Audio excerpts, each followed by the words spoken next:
যেই খরিদ্দার তোমার কাছ থেকে ওড়না কিনেছে এইটা দুনিয়ার কোনো মানুষ না, স্বয়ং আল্লাহ। কারণ ফাতেমা পর্দানিশী, ফাতেমার ওড়না দুনিয়ার কোনো মানুষ লাড়াচাড়া করুক, ব্যবহার করুক, এটা আল্লাহ চাইনি বলে একটা ফেরেশতাকে মানুষরূপী খরিদ্দার বানায়া তোমার কাছ থেকে 6টা দিরহাম দিয়া আল্লাহ ওড়না কিনে বর্তমানে সেই ওড়না জান্নাতে আল্লাহ যত্ন করে রেখেছে। সুবহানাল্লাহ। কোন আলী বলতেছেন, ফাতেমা তোমার কি মনে আছে একদিন দুপুর বেলায় তুমি আমার কাছে এসে কান্না শুরু করে দিলে? আলী বলে, ফাতেমা কান্দো কেন? বলে, হাসান হোসেন না খায় ঘুমায় গেছে, চেতন পাইলি আমার কাছে খাবার চাবে। ওগো স্বামী, আমি তদন্ত করে দেখেছি আপনার পকেটে একটাও টাকা নাই, আমার ঘরেও কোনো খাবার নাই। আলী বলে, ফাতেমা তাহলে বলো আমি কি করব? ফাতেমা বলে, স্বামী গো, আমার এই ওড়নাটা আপনার হাতে দিয়ে দিলাম, এই ওড়না বিক্রি করে যেই টাকা হবে সেই টাকা দিয়ে হাসান হোসেনের জন্য খাবার আনবেন। আলী বলে, ফাতেমা তোমার ওড়না জামার পকেটের মধ্যে নিয়ে আমি বাজারের মধ্যে ঘুরতেছিলাম, ওড়নাটা পকেট থেকে বের করার কোনো সাহস পাচ্ছিলাম না, কারণ ওড়না বের করে যদি বেচবার চাই আর কোনো খরিদ্দার যদি জিজ্ঞাসা করে, আলী ভাই এই ওড়না টাকার, আমি যদি বলি আমার বইয়ের ওড়না, তাহলে পুরুষ মানুষ মাত্রই মনে করবে যখন কোনো বইয়ের জিনিস বেচা খায় সে হলো দুর্বল স্বামী। ও ফাতেমা তোমার ওড়নাটা পকেটের মধ্যে নিয়ে আমি বাজারের মধ্যে ঘুরতেছি, কিন্তু পকেট থেকে বের করার বিক্রি করার সাহস পাচ্ছিলাম না। এমন সময় এক খরিদ্দার আমাকে সালাম দেয়, বলে, আলী ভাই আপনি মনে হয় কিছু বিক্রি করবেন।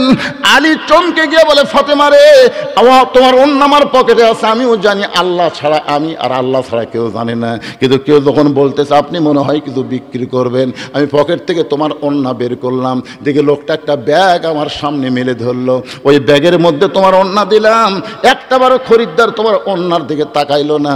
ওই ব্যাগের মাথা ধরে আমাকে 6টা দিরহাম দিয়ে খরিদ্দার যখন চলে গেল, ও ফাতেমা 6টা দিরহাম নিয়ে আমি আলী এক দৌড়ে খাবার দোকানে গিয়ে বললাম, ভাই আমার হাসান হোসেন ক্ষুধার জ্বালায় কানতে কানতে ঘুমায় গেছে, ঘুম থেকে চেতন পাইলি খাবার চাবে, 6 দিরহামের সে খাবার হয়, আমাকে একটু টোপলা বাঁধে দাও।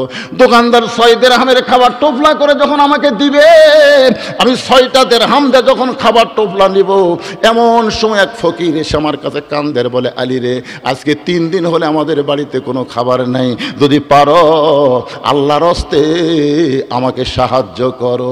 আলী বলে, ফাতেমা আমার এত রাগ হয়ে গেল, আমি সন্তানদের জন্য ওড়না বিক্রি করে খাবার নিব, আর ফকিরদার যখন আমার কাছে সাইল করে আমার এত রাগ হয়ে গেল, আমি যেন ফকিরকে বলি মাফ করো, কিন্তু আল্লাহর কোরআন আমার সামনে এসে বলতেছে, আম্মা সাইলা ফালা তানহার, আলী রে সাইলকারীর সঙ্গে খারাপ ব্যবহার করিস না। আমি নিয়ত করলাম 6টা দিরহামের একটা দিরহাম ফকিরকে দিব, 5টা দিরহামের খাবার নিব, এই নিয়ত করে ফকিরকে যখন একটা দিরহাম দিবার চাই, এমন সময় আল্লাহর কোরআন আমাকে বলতেছে, ওমা তুনফিকু মিন শাইইন ফি সাবিলিল্লাহি ইউওয়াফা ইলাইকুম ওয়া আনতুম লা তুজলামুন। আলী রে ফকিরকে একটা দিরহাম দিবি, আল্লাহ তোকে 10টা দিরহাম দিবে, ফকিরকে 2টা দিরহাম দিবি, আল্লাহ তোকে 20টা দিরহাম দিবে। আলী তুই যদি 6টা দিরহাম ফকিরকে দান করিস রে আলী, আল্লাহ তোকে 60 দিরহাম ফিরে দিবে। আলী বলে, ফাতেমা আল্লাহর কোরআনকে বিশ্বাস করে ফকিরকে 6টা দিরহাম দিলাম। ফকির হাসতে হাসতে যখন চলে যায়, দোকানদার বলতেছে, আলী ভাই খাবার টোপলা হয়ে গেছে, এখন টোপলার খবর কি? আলী বলতেছে, এক টোপলা দিয়ে আমার হবে না ভাই, তুমি 2 বস্তা খাবার প্যাকেট করো। আমি দোকানদারকে 2 বস্তা খাবার প্যাকেট করার কথা বলে আমি বাজারের মধ্যে ঘুরতেছিলাম, আর মনে মনে বিশ্বাস করে বলতেছিলাম, আল্লাহ তুমি বলেছো ওমা তুনফিকু মিন শাইইন ফি সাবিলিল্লাহি ইউওয়াফা ইলাইকুম ওয়া আনতুম লা তুজলামুন। আল্লাহ তোমাকে যে দেয় তুমি তাকে ফিরিয়ে দাও, 1 দিলে তুমি 10 দাও, কিন্তু আল্লাহ আমি পকেটে একেবারে খালি পকেটে বাজারে ঘুরতেছি, আমারে তুমি কখন দিবা? আলী বলে, ফাতেমা এমন সময় দেখে এক ব্যক্তি উট নিয়ে আমার কাছে, আলী ভাই উটটাকে আপনি কিনবেন? আমি বললাম, 1টা টাকাও তোমার পকেটে নাই, উটটা কেমনি কিনবো? উটওয়ালা বলতেছে, 100 দিরহাম বাকিতে উটটা কিনবেন, এটা কিনে আপনি বাজারে বিক্রি করে টাকা দিবেন।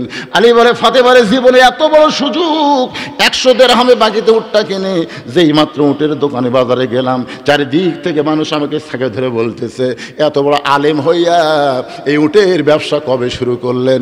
এত বড় আলেম হইয়া আল্লাহ রাসূল হাদিসে বলেছেন, আল্লাহ রাসূল বলেছেন, যে কোরআন শিক্ষা গ্রহণ করে অপরকে শিক্ষা দেয় সব চাইতে সম্মানী ব্যক্তি।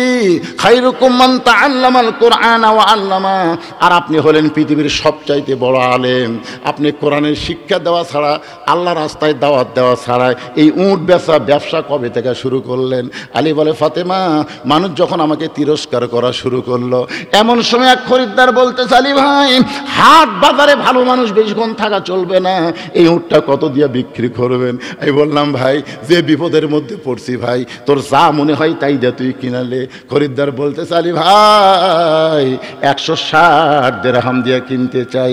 আলী বলে, ফাতেমা, 160 দিরহামে উটটা বিক্রি করে 100 দিরহাম উটওয়ালারে ফেরত দিয়া বাকি 60টা দিরহাম নিয়ে দোকানে গেলাম। ও দোকানদার ভাই, খবর কি? বলে, 2 বস্তা খাবার প্যাকেট করেছি, দাম কত? বলে, 60টা দিরহাম দিলেই চলবে।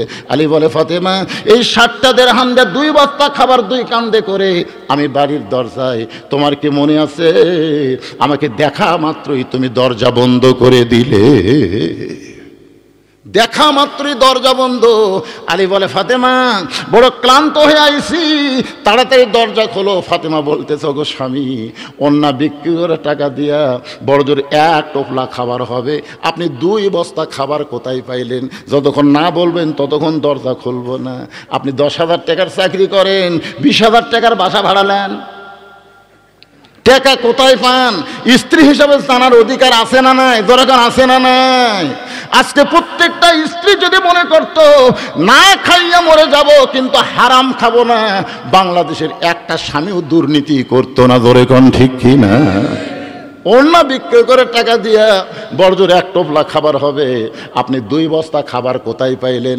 আলী বলতেছে, ফাতেমা, খালি দরজা খুলে দাও, ভিতরে গিয়েই তোমাকে বলতেছি।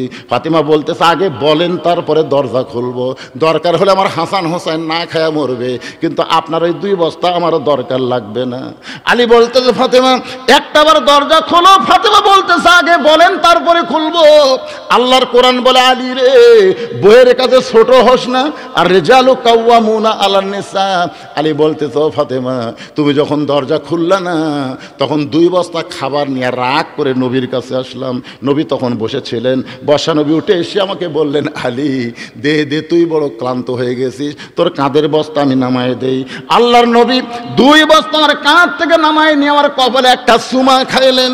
আমি খুশি না হওয়াতে নবী বললেন, আলী, তোর কাঁধ থেকে বস্তা নামায় নিয়ে তোর কপালে চুমা দিলাম, এরপরেও তুই কেন খুশি না? আমি বললাম, নবী গো, আপনি ভালো, কিন্তু আপনার মেয়ে তো ভালো না। আপনি আমার কপালে চুমা দিয়া কাঁধ থেকে বস্তা নামাই নিলেন, কিন্তু আপনার মেয়ে বাড়ির দরজা খুললো না। রাসূল বলে, আলী, ফাতেমা যদি দরজা খুলতো তাহলে তুই আমার কাছে আসতি। আলী বলতে, হুজুর, দরজা খুললে আবার কেমনে আসবো? রাসূল বলে, আলী রে, ফাতেমা দরজা না খোলার পেছনে কারণ হলো তোর কাছে যেই খরিদ্দার ওন্না কিনেছে। তুই কি বলতে পারিস আলী, কে ওন্না কিনেছে? আলী বলতেছে, ইয়া রাসূলুল্লাহ, আমি জানি না। রাসূল বলে, আলী, তুই কি বলতে পারিস কোন ফকির তোর কাছে ভিক্ষা চাইছে? আলী বলতেছে, ইয়া রাসূলুল্লাহ, আমি জানি না। নবী বলে, আলী রে, কে তোর কাছে উট বিক্রি করলো আর কে তোর কাছ থেকে উট কিনলো, তুই কি বলতে পারিস? আলী বলতেছে, রাসূলুল্লাহ, আমি তো কিছুই জানি না। রাসূল বলে, আলী রে, ফাতেমা দরজা না খোলার পিছনে কারণ হলো তুই রাগ করে আমার কাছে আসবি, আর এই 4টি বিষয় আমি নবী তোরে জানায়া দিব। লিল্লাহি তাকবীর। কে তোর কাছ থেকে অন্না কিনলো জানার দরকার আছে না নাই? কোন ফকির তোর কাছে ভিক্ষা নিল, কে তোর কাছে উট বিক্রি করলো, কে আবার খরিদ্দার হয়ে উটটা নিল, তুই যদি শুনতে আসিস আলী, তাহলে ধৈর্য নিয়ে আমার সামনে বস। ফাতেমা বলতেছে, জামিলা আমার আগে জান্নাতে কেমনে যাবে সে ওয়াজ বাদ দে, এটা কি ওয়াজ শুরু করছেন? আলী বলতেছে, এই জন্যই তো বললাম ধৈর্য ধরা লাগবে। আমার মায়েরা যারা পর্দার অন্তরে আছেন, পুরুষের 1 নম্বর হলো নামাজ, আর নারীদের 1 নম্বর হলো পর্দা। এই 4টা কথা আমি আপনাদের বলবো, অসুবিধা আছে ভাইজান? এখন 2 নম্বর আলোচনা হলো আত্তাকুল্লাহ, ভয় করতে হবে আল্লাহর। আর আল্লাহর ভয় যদি করতে চাই, ওয়াকুনু মা'আস সাদিকিন। আল্লাহু আকবার বলেন। কি বিরক্ত হচ্ছেন? নড়াচড়া করবেন। ঘড়ির দিকে তাকায় দেখেন, রাত 11টা 20 বাজতেছে। না না, কয়টা পর্যন্ত ওয়াজ হবে সেটা তো পরের কথা।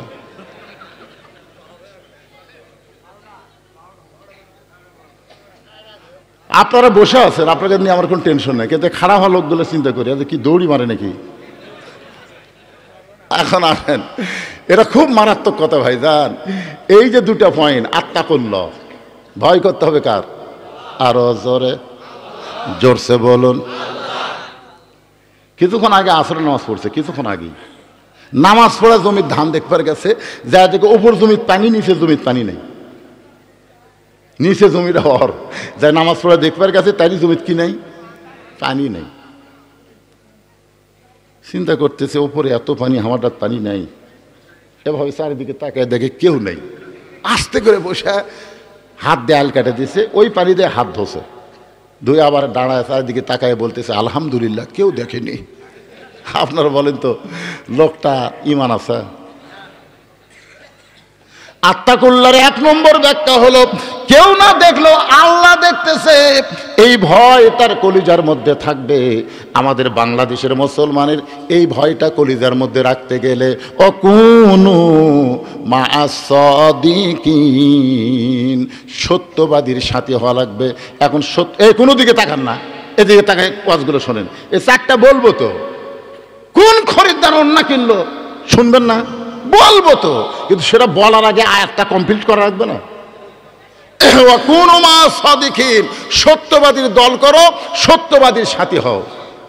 এখন সত্যবাদী কারা?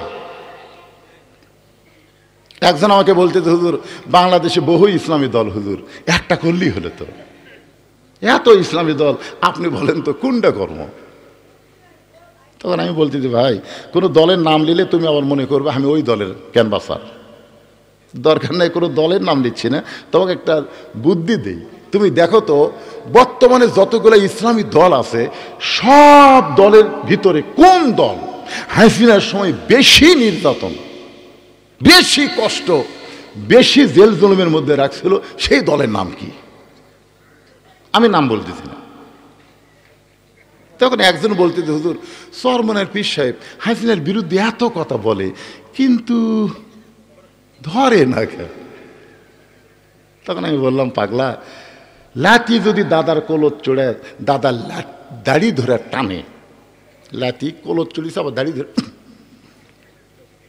একজন বলতেছে, কে ভাই এই যে আপনি দাড়ি ধরে টানতেছে আর কান সারাতে একটা চর দিবার পারেন না?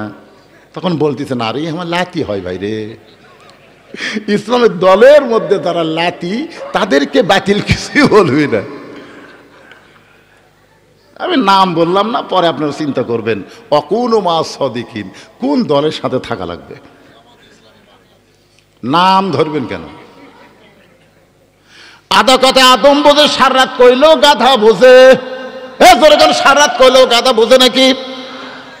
ব্রিজের উপরে গিয়ে মালিক বলতেছে, গাধা এই ব্রিজের তলে হলো গোমরাহি নদী, আর ব্রিজ হলো হেদাত, হেদাত দিয়ে বাজারে যাওয়া লাগবে, বাজার থেকে আবার হেদাত দিয়ে বাড়ি যাওয়া লাগবে।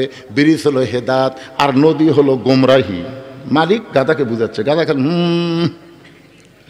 বাজারে 2 মণ চিনি গাধার পিঠের উপর তুলে দে, পিঠে পেটে বান্ধা দিয়ে মালিক বলতেছে, ও গাধা হেদাত দিয়ে বাড়ি যাবি, খবরদার গোমরাহির মধ্যে যেন নামিস না। গাধার পিঠে মালিক বলতেছে, ওই ব্রিজ হলো হেদাত, নদী হলো গোমরাহি, খবরদার ব্রিজ দিয়ে যাবি, নদীর মধ্যে যেন নামিস না। গাধা নদী পর্যন্ত আইসা ওই চিনির বস্তার কারণে গাধার গাও ঘামে তৃষ্ণা লাগছে। আপনার বলেন তো মালিকের বাড়ির পানি আছে না নাই? কিন্তু গাধার নজর গোমরাহির দিকে চলে গেছে, নদীর দিকে। গাধা বলতেছে, একটুখানি কষ্ট করে নদী গোমরাহির পানি খাবো, হেদাত দিয়ে বাড়ি যাব। একটুখানি কষ্ট করে নিচে নামে গোমরাহির পানি খাবো, হেদাত দিয়ে বাড়ি যাব, এই মনে করে গাধা যখন নদীর কিনারায় গিয়ে পানি খাবার চায়, আপনার দেখবেন গাধার এই জায়গার মুখ থুতনি একটু লম্বা, থুতনু কি থুতু দেখেননি? থুতু থুতু থুতু একটু লম্বা, যেই পানি খাবার গেছে থুতু লেগে পানি ঘোলা। গাধা কয়, কষ্ট করে যখন নামছি ঘোলা পানি খামো, আর একটু নামবো। আপনারা বলেন তো হেদাত দিয়ে যায় মালিকের বাড়ির পানি আছে না নাই? কিন্তু ওই থুতুতে ঘোলা হয়ে গেছে, 2 পাও যেই নামাজে, পাও দুটো যেই নামাজে ঘোলা আরো বেড়ে গেছে।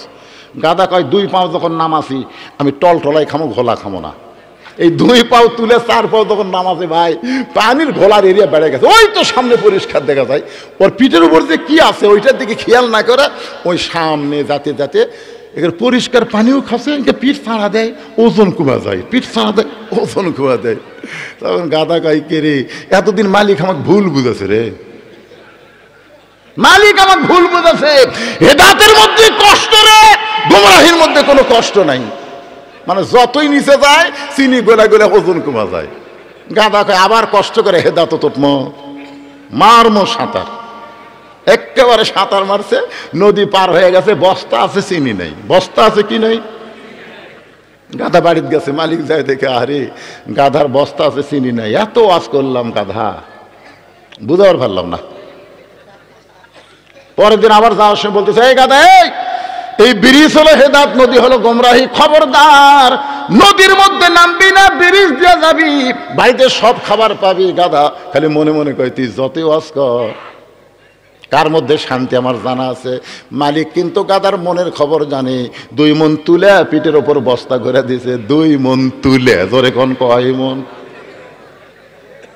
2 মণ তুলার বস্তা নিয়ে গাদার আরো শরীর গরম হয়ে গেছে। আগের দিন গাদার চিন্তা ভাবনা করে নামছে, কিন্তু আজকে আর চিন্তা ভাবনার দরকার নাই, কারণ যত নিচে যাবে ততই শান্তি। গাদা এক টানে মাঝখানে যেই গেছে, গতকাল গোলা গোলা বার হচ্ছে আর আজকে সংসদ করে ভিতর ঢুকতেছে। 2 মণ তুলে 20 মণ হচ্ছে। গাদার সাঁতার দিবার পারে। মালিক বলে গাধা রে, তুই গাধা হয়ে মালিকের সঙ্গে সিটারি করলি, এত বুঝাইলাম ব্রিজ হলো হেদায়েত, নদী হলো গোমরাহি, এরপরে হেদায়েত বাদ দিয়া তুই গোমরাহির মধ্যে নামলি। আমরা হলাম আদম সন্তান, আদা কথায় আমরা বুঝবো, গাধার মতন এত বুঝান লাগবে না। ধরে কোন কথা ঠিক কি না? অকোনো ও মা আসাদিকিন। আল্লাহ রাসূল বলে আলী, যে ফাতেমার ওন্না কিনেছে সেইটা দুনিয়ার কোনো খরিদ্দার নয়। ফাতেমা হলো পর্দানিশী, আর পর্দানিশী নারীর ওন্না দুনিয়ার কোনো মানুষ কিনা আল্লাহ পছন্দ করে নাই।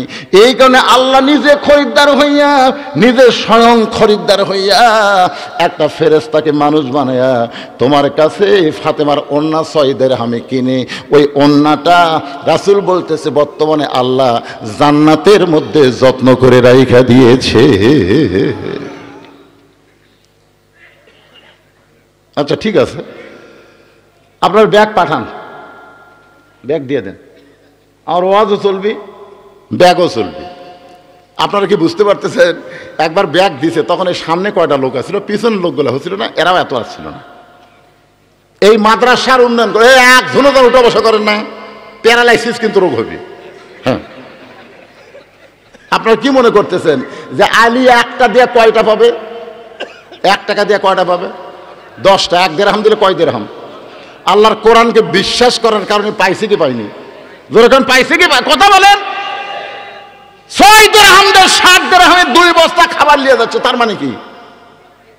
আপনারাও বিশ্বাস করেন 100 টাকা দিলে 1000 টাকা পাবেন, 1000 টাকা দিলে 10,000 পাবেন, আজকে না পালে কাল সকালে পাবেন। যখন বলে হুজুর কেমনে পাবো, কেমনে পাবেন? আগামীকাল মোটরসাইকেল নিয়ে পদ্মতলা বাজারে যাওয়ার আগে ভুটভুটির সাথে বাজা আপনার অ্যাক্সিডেন্ট হবে, একটা পা যাবে, একটা হাত যাবে, 50,000 টাকা খরচ হবে।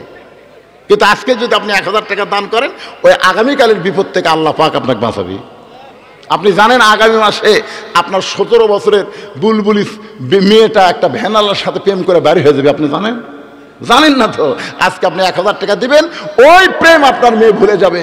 আপনার ছেলে, এই যে কতগুলো ছেলে আছে আইডিয়ার মতন R15 মোটরসাইকেল প্যাকেল এই এই এই এই করতেছে, ওই যে বাজে মোর বিষয়টা আপনি জানেন। আর সাথে সাথে তার উদ্দল বালা, আজকে আপনি দান করেন, 1 বছর আপনাকে ডাক্তারের কাছে যাওয়া লাগবে না। সুবহানাল্লাহ বলেন।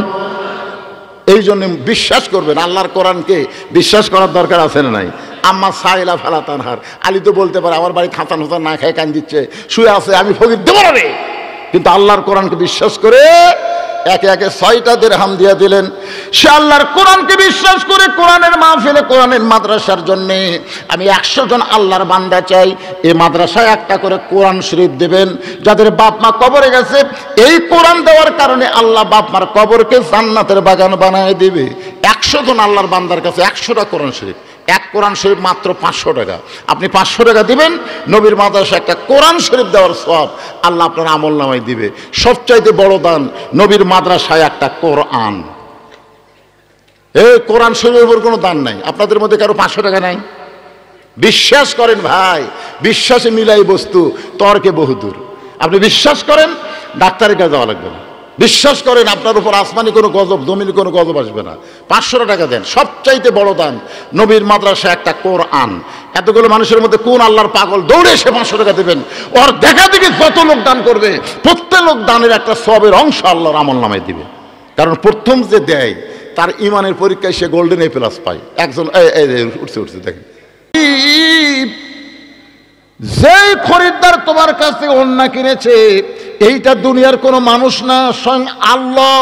কারণ ফাতেমা পর্দানিশী, ফাতেমার ওড়না দুনিয়ার কোনো মানুষ লাড়াচাড়া করুক, ব্যবহার করুক, এটা আল্লাহ চাইনি বলে একটা ফেরেশতাকে মানুষরূপী খরিদ্দার বানায়া তোমার কাছ থেকে 6টা দিরহাম দিয়া আল্লাহ ওড়না কিনে বর্তমানে সেই ওড়না জান্নাতে আল্লাহ যত্ন করে রেখেছে।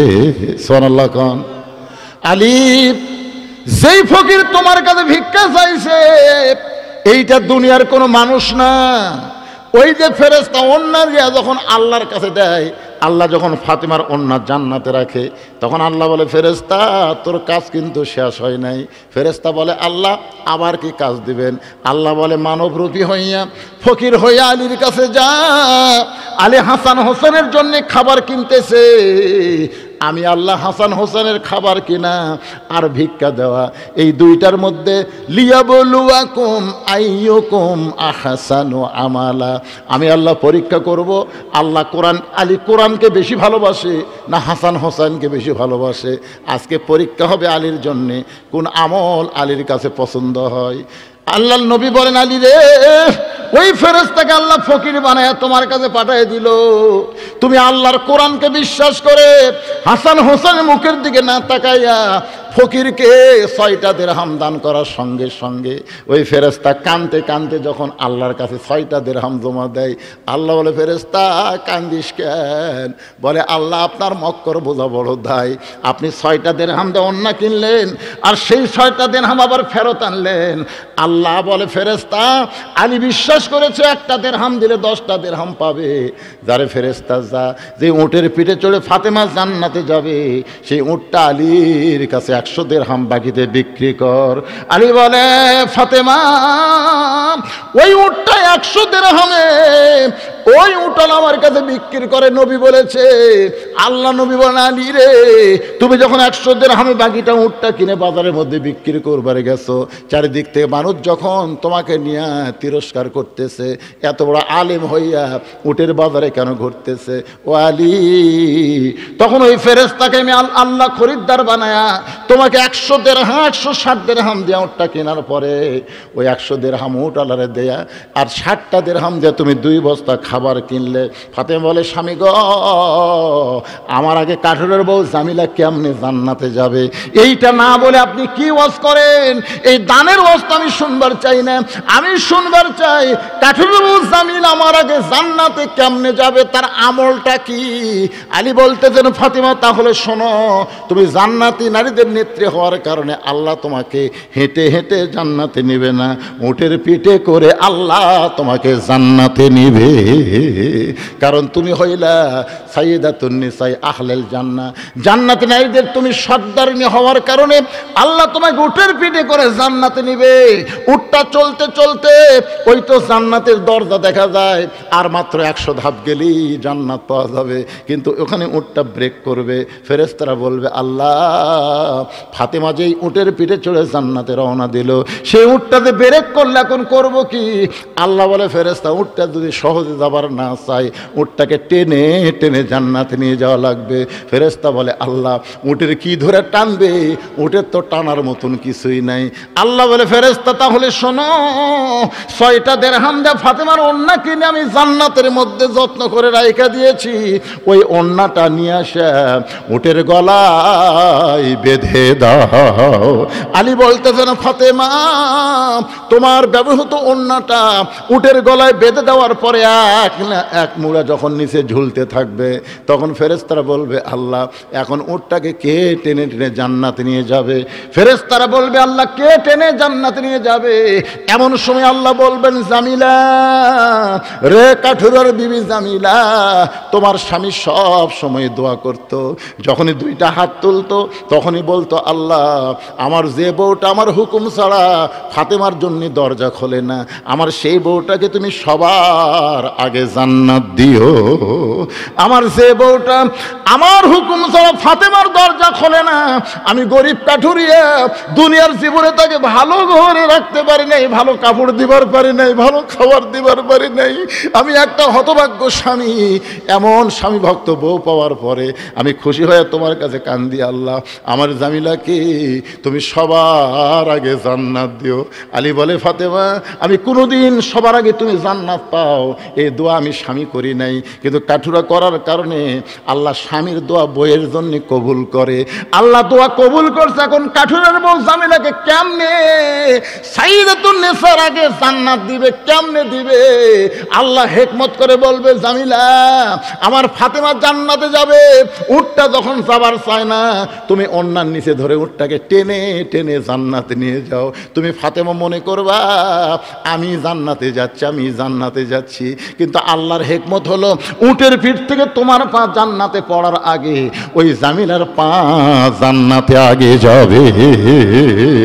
সঙ্গে সঙ্গে ফাতেমা বলে আল্লাহ যেই মেয়েরা পর্দার মধ্যে থাকবে আর যেই মেয়েরা স্বামীর কথা মতো চলবে ওই সকল মেয়েদেরকে ফাতেমা জামিলার সঙ্গে জান্নাত দিও।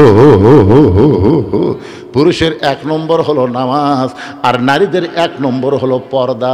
আমার মা বোনদের জন্য যে ওয়াজটা করলাম এই দুইটা যদি আমল করে, 1 নম্বর পর্দা, 2 নম্বর স্বামীর কথা মতো চলা, নামাজ আর রোজা মেয়েদের কোনো কষ্ট না। জোরে কোন ঠিক কিনা? অনেক মেয়ে আমাকে কয় হুজুর সবে মেয়েরাদের কয় রোজা? আমি কইলাম একটা মরদ আমার কোনোদিন কয়নি এই মেয়েরা। আমি কইলাম বাবা মেয়েরাদের কোনো রোজা নেই। কি কোন হুজুর? আমার নানি থাকছে দাদি থাকছে, এই পাগলি আগেকার হুজুরা কয়নি দেখে মেয়েরাদের কোনো রোজা নাই রে, সবে বরাতের কোনো রোজা নাই রে পাগলি, আরাফাতের রোজা আছে, প্রত্যেক মাসে আয়াম বেদের 3টা করে রোজা আছে, রাসূল সোমবারে রোজা রাখছে, তুমিও রাখতে পারো। জোরে কোন কথা ঠিক কথা বলেন? মেয়েরা কিন্তু রোজা নিয়ে খুব পারদর্শী, নামাজে তাদের কোনো অসুবিধা নেই, কিন্তু এই দুটাত এই স্বামীর কথা তো শুনবি না। আপনাকে বউগুলা শোনে শোনে মাশাআল্লাহ।